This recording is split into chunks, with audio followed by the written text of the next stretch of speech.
Hi hello నమస్తే అండి. Welcome back to our channel. ఈరోజు వీడియోలో నేను కొత్త అమావాస్య రోజు మన ఇంట్లో పూజ ఏ విధంగా చేసుకోవాలి, అలాగే ఈ రోజు ఏ దేవుణ్ణి పూజించాలి, ఈ అమావాస్య రోజు మనకి సూర్యగ్రహణం అయితే ఏర్పడుతుంది కదండి. అయితే ఈ సూర్యగ్రహణ ప్రభావం మన భారతదేశంలో ఉంటుందా లేదా అనే విషయాలన్నీ కూడా నేను ఇక్కడ వీడియోలో అయితే క్లియర్గా చెప్తానండి. వీడియోని ఎవరు కూడా ఎక్కడ కూడా స్కిప్ చేయకుండా చివరి వరకు చూడండి. ఉగాది ముందు రోజు వచ్చే అమావాస్యనే కొత్త అమావాస్య అని అంటారండి. ఈ కొత్త అమావాస్య రోజున లక్ష్మీదేవిని ముఖ్యంగా పూజించాలండి. కొంతమంది అయితే ఈ కొత్త అమావాస్య రోజున లక్ష్మీదేవిని ముఖ్యంగా పూజిస్తూ ఉంటారండి. మరి కొంతమంది ఈ కొత్త అమావాస్య రోజున గ్రామ దేవతలను ఎక్కువగా పూజిస్తూ ఉంటారు. ఈ రోజున ముఖ్యంగా గ్రామ దేవతలకు ఉపహారం అనేది పెట్టుకుంటారు. అంటే బూరెలు, అత్తెసరు వండి అమ్మవారికి నైవేద్యంగా అయితే చూపిస్తారండి. నేను ఇక్కడ వీడియోలో చూపిస్తున్నాను కదండి. ఈ విధంగా ఒక ప్లేట్లోకి అత్తెసరు వేసి అందులో పూర్ణం బూరెలు పెట్టి అమ్మవారికి నైవేద్యంగా అయితే సమర్పిస్తారండి.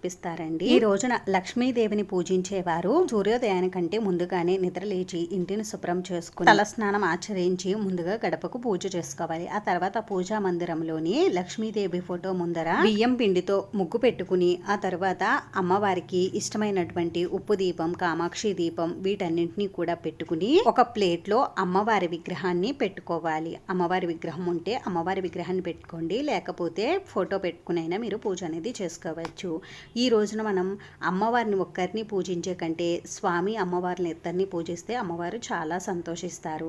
అలాగే అమ్మవారి అనుగ్రహం కూడా మనకి కలుగుతుంది. ముందుగా పూజా మందిరాన్ని పువ్వులతోటి, మామిడి తోరణాలతోటి అందంగా అలంకరించుకోండి. ఆ తర్వాత దీపారాధన కోసం మనం దీపపు కుందులను కూడా రెడీ చేసుకోవాలి. తర్వాత ఒక ఇత్తడిది కానీ, రాగిది కానీ, వెండిది కానీ ప్లేట్ తీసుకుని అందులో స్వామి అమ్మవార్ల విగ్రహాలు పెట్టుకోండి. విగ్రహాలు లేకపోతే ఫోటోలకే మీరు పూజ చేసుకోండి. స్వామి అమ్మవారి విగ్రహాలను కూడా పువ్వులతో అందంగా అలంకరించుకోండి. స్వామివారికి తులసి దళాలను అలంకరించండి. అలాగే స్వామివారికి రోజున తులసి దళాలతో పూజ చేస్తే స్వామివారు చాలా సంతోషిస్తారు. మనకి ఈ 2024 సంవత్సరంలో కొత్త అమావాస్య ఎప్పుడు వచ్చింది అని అంటే 2024 ఏప్రిల్ 8 సోమవారం రోజు అయితే వచ్చిందండి. అయితే ఈ రోజు మనకి సూర్యగ్రహణం కూడా ఉందండి. అయితే ఈ సూర్యగ్రహణం మన ఇండియాలో అయితే కనిపించడం లేదండి. మన ఇండియాలో కనిపించడం లేదు కాబట్టి దీని ప్రభావం మనకి ఏమీ ఉండదు. అందుకని మీరు పూజను నిర్వహించుకోవచ్చండి. ఈ రోజున పూజా మందిరం అవి క్లీన్ చేసుకోవాలా అని డౌట్ కూడా ఉంటుంది. గ్రహణం కదా అని పూజా మందిరాన్ని, మనకి గ్రహణం లేదు కాబట్టి పూజా మందిరాన్ని మనం ముందుగానే క్లీన్ చేసుకోవాలండి. ఎందుకంటే మనకి మరుసటి రోజు కొత్త అమావాస్య తర్వాత రోజు మనకి ఉగాది పండుగ వస్తుంది కాబట్టి మనం ఉగాది పండుగకి అంతా ఇంటిని కూడా క్లీన్ చేసుకుంటాం కాబట్టి కొత్త అమావాస్య కంటే ముందుగానే మనం పూజా మందిరాన్ని అయితే క్లీన్ చేసుకోవాలండి. అమ్మవారి దగ్గర నిండుగా పసుపు కుంకుమలు కూడా పెట్టుకోవాలండి. ముందుగా అయితే మనం దీపారాధన చేసుకోవాలి. ముందుగా దీపారాధన చేసుకుని తర్వాత ఆచమనం చేసుకుని ఆ తర్వాత ముందుగా గణపతికి అయితే పూజ చేసుకోవాలండి. గణపతికి మీ శక్తిని బట్టి షోడశోపచార పూజ కానీ, పంచోపచార పూజ కానీ చేసుకోవాలండి. స్వామివారికి పసుపు, కుంకుమ, గంధం, అక్షింతలు, పువ్వులు, ధూపం, దీపం, నైవేద్యం అన్నీ కూడా చూపించాలండి. నేను ప్రతి వీడియో గణపతి పూజ ఏ విధంగా చేసుకోవాలో చూపిస్తున్నాను కాబట్టి నేను ఇక్కడ అంత క్లియర్గా అయితే చూపించడం లేదండి. గణపతికి పూజ చేసుకున్న తర్వాత మనం పూజా మందిరంలో మిగిలిన దేవి దేవతలందరికీ కూడా పూజ చేసుకుని ఆ తర్వాత మనం స్వామి అమ్మవార్లకైతే పూజ చేసుకోవాలండి. స్వామి అమ్మవార్ల దగ్గర కొద్దిగా అక్షింతలను తీసుకుని వారి పాదాల దగ్గర ఉంచి స్వామి అమ్మవారికి ఆహ్వానం అయితే పలకాలండి. ఈ రోజున స్వామి అమ్మవారికి షోడశోపచార పూజను నిర్వహిస్తే చాలా మంచిదండి.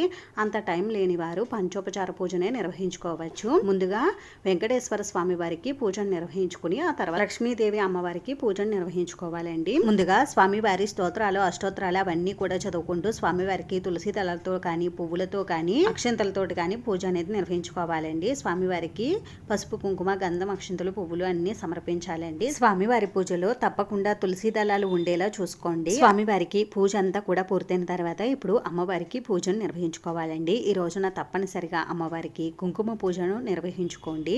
అలాగే ఈ రోజున అమ్మవారికి ఎంతో ఇష్టమైనటువంటి ముఖ్యమైన వస్తువులు ఉంటాయి కదండి. అంటే చిట్టు గాజులు, తామర గింజలు, లక్ష్మీ గవ్వలు, ఇలా వీటితో అమ్మవారిని ప్రత్యేకంగా పూజించండి. ఒకవేళ మీకు ఈ రోజున వీలు ఉంటే స్వామి అమ్మవార్లకు పంచామృతాలతో అభిషేకం చేస్తే చాలా మంచిదండి. లేదు అంటే పసుపు కలిపిన జలంతో కానీ, కుంకుమ కలిపిన జలంతో కానీ అభిషేకం చేయండి. ఈ విధంగా పూజ చేసుకున్న తర్వాత స్వామి అమ్మవార్లకు ధూపం, దీపం, నైవేద్యం అయితే చూపించాలండి. ఈ రోజు నైవేద్యంగా అమ్మవారికి ఏవైనా తీపి పదార్థాన్ని నైవేద్యంగా సమర్పించవచ్చండి.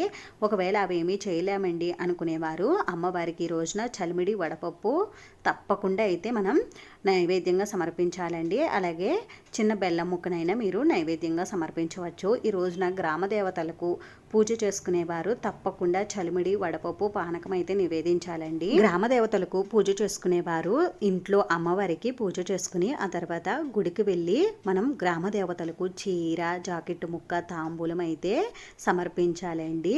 ఎందుకంటే మనకి అందరి దేవుళ్ళ అనుగ్రహం కలగాలంటే ముందుగా గ్రామ దేవతల అనుగ్రహం మనకి ఉండాలండి. గ్రామ దేవతలను పూజిస్తే మన ఇల్లు ఎప్పుడూ కూడా చల్లగా నిండుగా అయితే ఉంటుందండి. అందుకని ఈ రోజున తప్పకుండా మనం అమ్మవారి గుడికి వెళ్ళి అమ్మవారికి వీటినైతే సమర్పించండి. ఈ విధంగా కొత్త అమావాస్య రోజు పూజను నిర్వహించుకోండి. ఈ వీడియో మీకు నచ్చితే మీ ఫ్రెండ్స్ కి, రిలేటివ్స్ కి షేర్ చేయండి. ఇటువంటి మంచి మంచి వీడియోస్ కోసం ఛానల్ ని సబ్స్క్రైబ్ చేసుకోండి. వీడియోని చివరి వరకు చూసినందుకు చాలా థ్యాంక్స్ అండి.